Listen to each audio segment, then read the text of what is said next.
On the 16th, there's going to be some big demonstrations in many places against fascism and racism. And we'll again be speaking to Iannis Delatolas. He's coordinator of UARF. And let me get this right, United Against Racism and Fascism. I think I did it. Good afternoon. Good afternoon. So this is an international effort. Tell us about that aspect of it.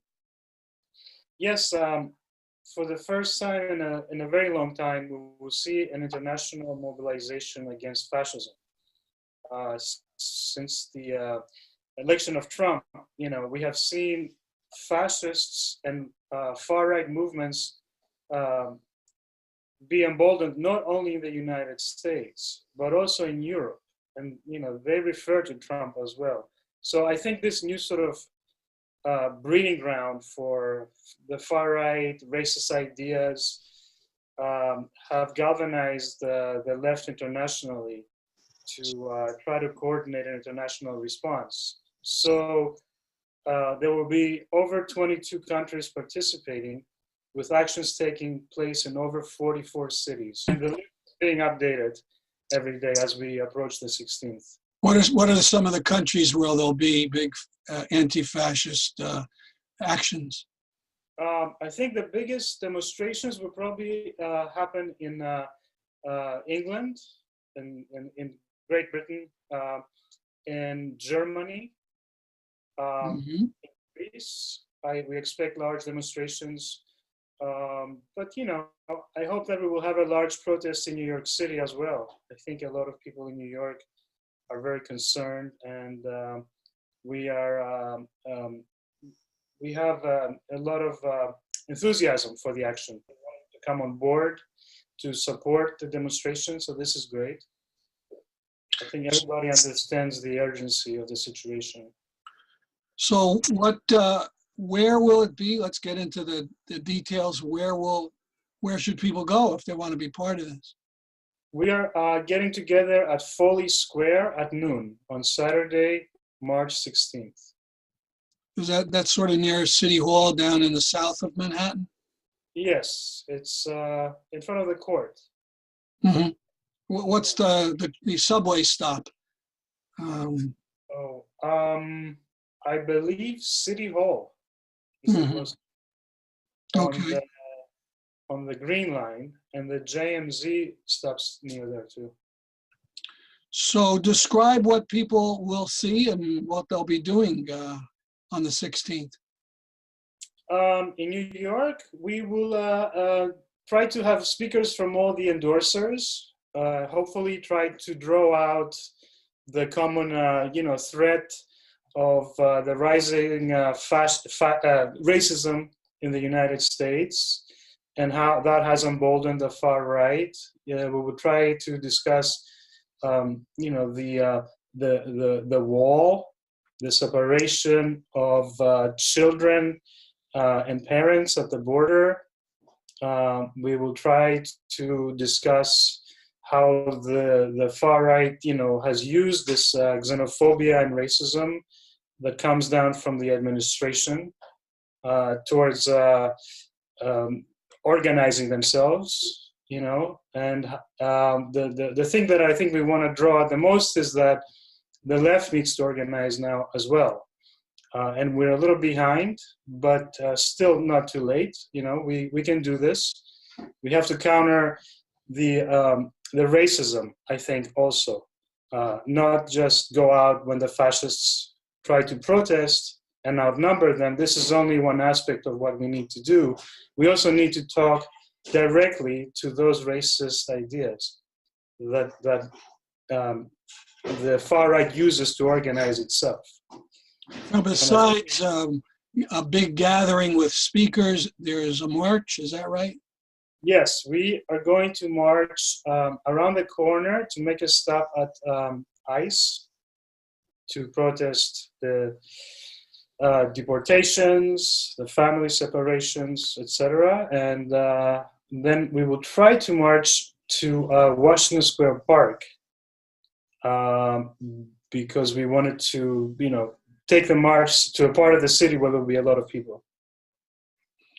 And is this going to be in the street, the sidewalk, a combination? What's the... I think it will depend on how many people come.